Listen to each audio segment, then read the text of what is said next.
Hey, it is your buddy, Peace and Harmony with you here today. Much love going out to all the beautiful, empowered harmonizers. And we are zooming in a little bit more in depth on understanding really sort of covert narcissistic manipulation techniques, how they subtly and under the radar get leverage or sort of a piercing negative impact or influence over others who they are targeting as supply, who they are neglectful of, harmful and destructive influences on in a covert, underhanded way. But before we get started, I just want to give a huge shout out to those of you who have recently made well wishes for me to feel better and donate to the channel. Thank you so much for your contributions and your support. It really makes it worthwhile for me to come up here and present content to know that it's really hitting home.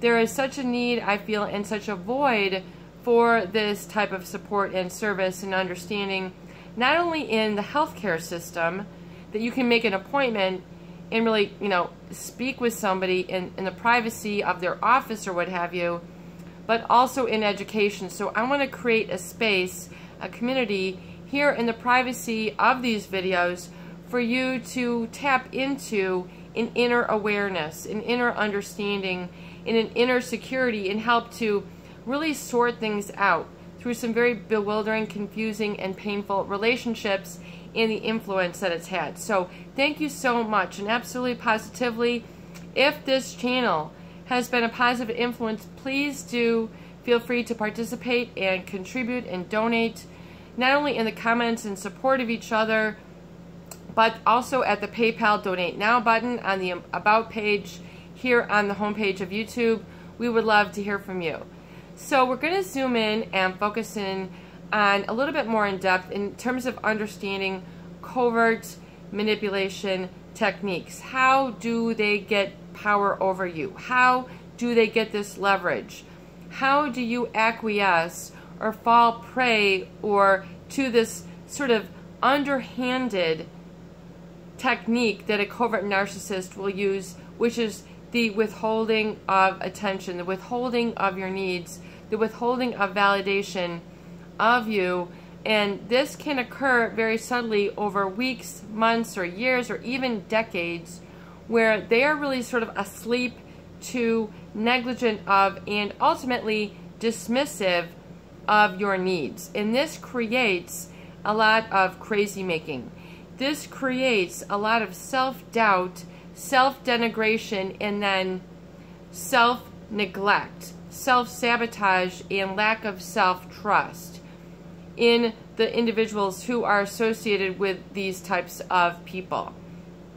Now, narcissists are typified by a profound sense of self-importance or a pathological sense of self-importance coupled with a lack of empathy, which means basically they feel an entitlement, a justice to, or a right to engage in relationships that are coupled with a lack of empathy, which means they are not present, attentive to, understand, or are there with you in your feelings, your experiences, what you're going through at the smallest, even micro level. They are very dismissive of what you're going through and tend to become very trivializing of your emotions, your stance, your needs, and then this creates a crazy making or a sort of engineered, subtle but profound, very bewildering sort of chaos in the relationship. And this is a way for them basically to get leverage or power, like the way a lever will help to open up a door or move things out of the way. It will create a way for them to sort of kind of get under your skin and move you out of the way. It's a very subtle way, but saying, get out of my way. You are not worth my time, attention. What you're bringing up is irrelevant, and so they are very dismissive, sweeping it out of the way. And then this causes you then to feel a sense of chronic or low-grade anxiety, fear, trepidation, and then ultimately self-doubt, and then the crazy making, meaning there must be something wrong with me, what I'm feeling, what I'm going through. And so then the chronic or toxic self-doubt or shame or inherent feeling of being flawed is then set into motion and then is experienced as a feeling.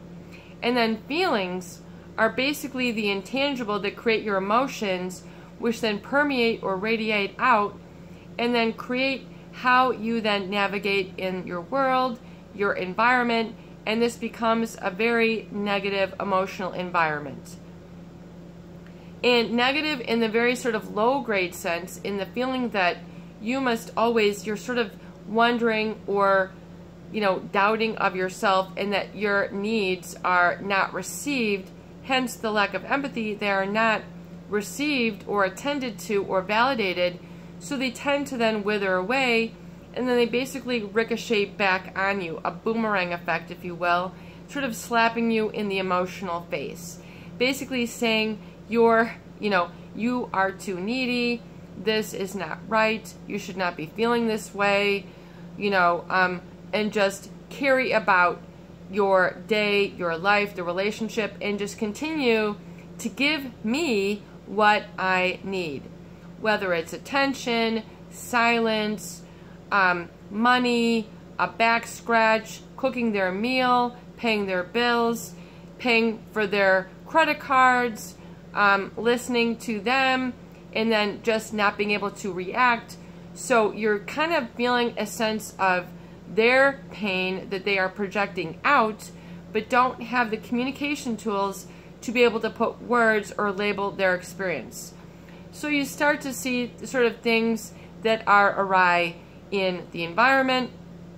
Bills aren't paid, things are left a mess, spills aren't picked up, there's band-aids or blood, there's things that are broken, that are just sort of left in disarray, and you're expected then to take and do all the dirty work, and to do it with pursed lips, and just sort of suffer along and hum along as if this is your role.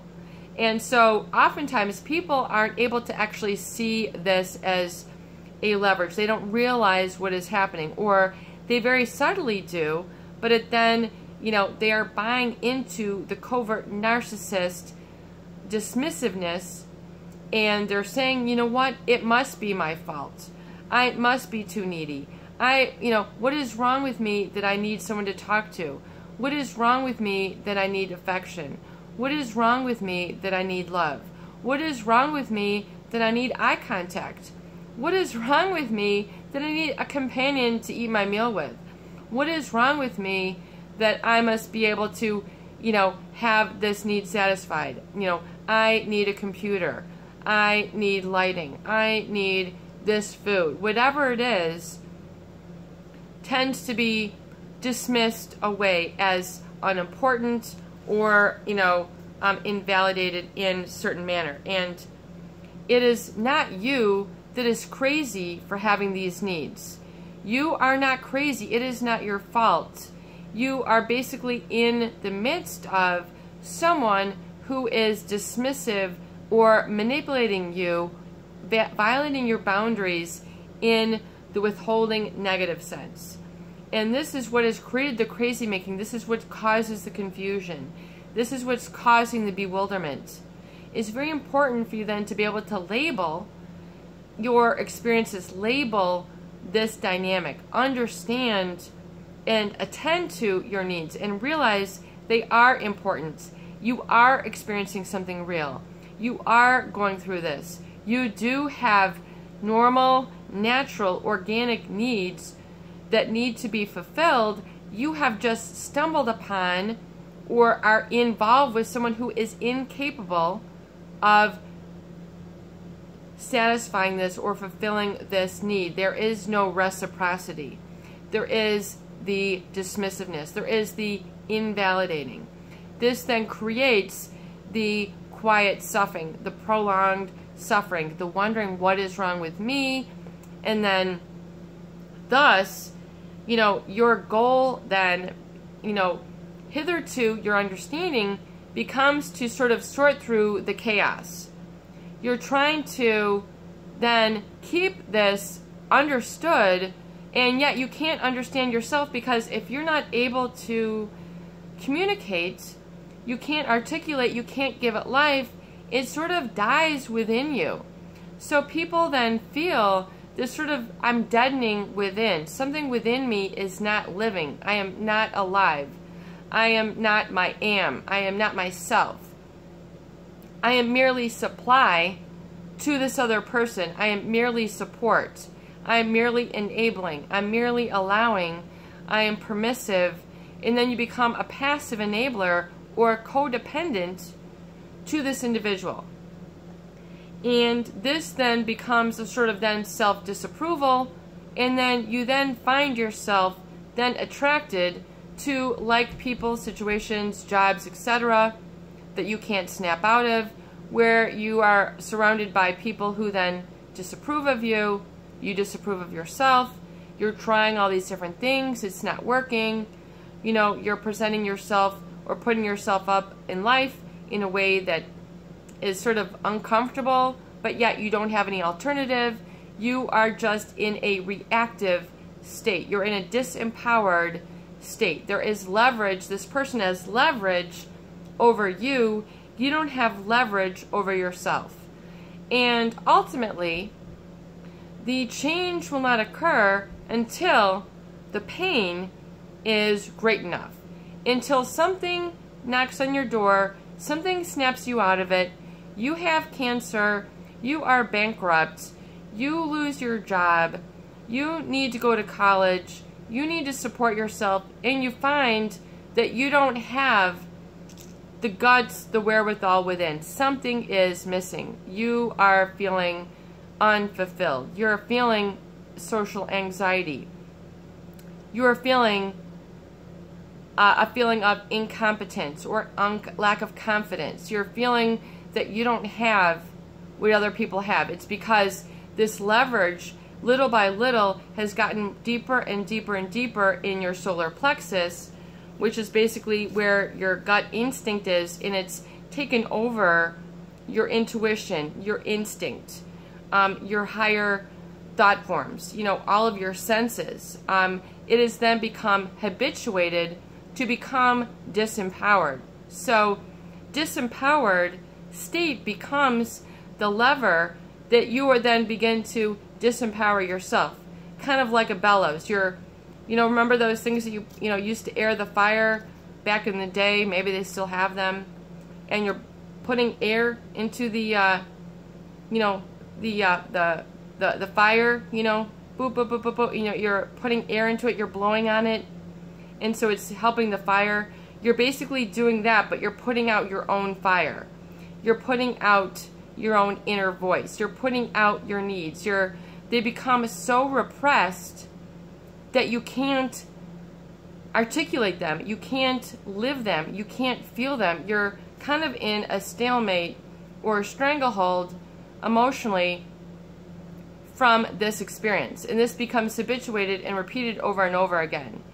This then becomes self-sabotaging, and you find that you are on negative orderly direction thinking, what I call NOD thinking, behavior, feeling, and identity. You are then defined by the negative. I have not, I am not, I will not, I will never. You're defined then by the negative versus by the positive. I am, I have, I am good, I am lovable, I am sweet, I am kind, I'm generous, I'm good enough. You don't feel these things. You don't hear these things. You're not living these things. You're not, and then pretty soon, there becomes a point where you hit a rock bottom, where the pain is great enough, and you go, this is not working. My bank account is zero. My hugs are zero. My feelings are zero. I am a zero. I am losing out on life.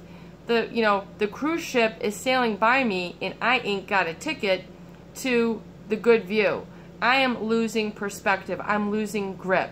I'm losing sanity. I'm losing purpose. I'm losing meaning in my life. I am not looking or experiencing the finer things in life. I'm not experiencing and having validated the positive part of me. That essence, that soul, which is your emotions, is not living. It is not expressed. It is not growing. Your life purpose is to live in that shaft of light.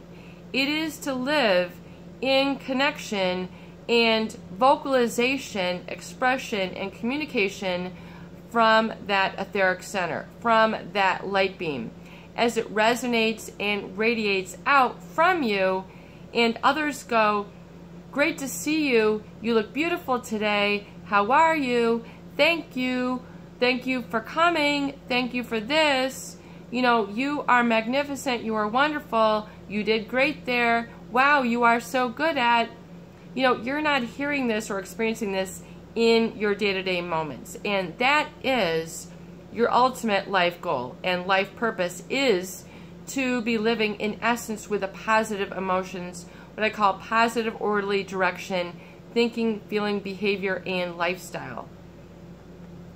And it is very important to understand that this dismissiveness is very, very profound.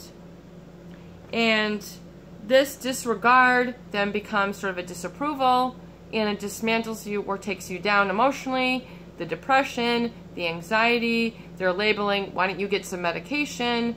You know, why don't you see a therapist? I think you're crazy. I think you're wackadoodle. I think you're nuts. You know, I think you're needy, clingy, you're insecure. So you're going to get all this sort of projection out of the void from the covert narcissist. And the covert narcissist, despite the facade that they have it all together, or that they're, you know, all that, the ego, the presentation that they have control over others, it is actually deep within them, they are in a complete state of lack. And so that's why they can't give, because they're afraid that there won't be enough for themselves. There won't be enough attention. There won't be enough love. There won't be enough affection. There won't be enough listening. So they hoard it to themselves. That is the root, in my opinion, of the covert narcissist manipulation and the dismissiveness, the way that they treat and emotionally manipulate others to their own best interest and violate others in this very profound, chronic, bewildering, and very serious manner. This is your buddy. Peace and harmony with you here today. I hope these videos do help. Please share, please subscribe, please donate for more great tools, videos, discussion, and support. Love you, and peace out. Have a beautiful day.